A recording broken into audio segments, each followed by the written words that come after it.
د خوست دعوت پوهنتون د 1499 کال خزاني کنکور ازموینې خبرتیا.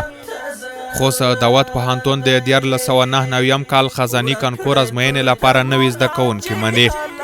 د 12 او 14 ټولګیو ذکور او اناث فارغین کولی شي چې انجینرۍ، حقوق او سیاسي علومو پوهنځیو لپاره د 1499 کال خزاني کنکور ازموینه کې د ګډون په موخه د ثبت نام لپاره خوست دعوت پوهنتون ادارې ته مراجعه وکړي.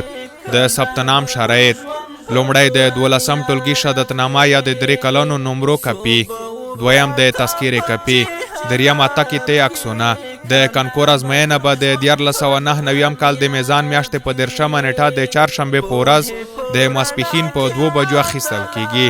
یادونه کیږي چې هغه وجې د شرعي زده کوونکي چې د دولتي کنکور له لارې خصوصي پوهنتونونو ته معرفي شوي دي پرته له کنکور ازموینې د خپلې خوښې پوهنځیو ته شاملېدلی شي. اړیکې شمیره: پته: خوست ښار متون عمومي سړک تر څیرمه. خوست دعوت پوهنتون په جنوب ختیځ زون کې یوازینی غوره خصوصي پوهنتون.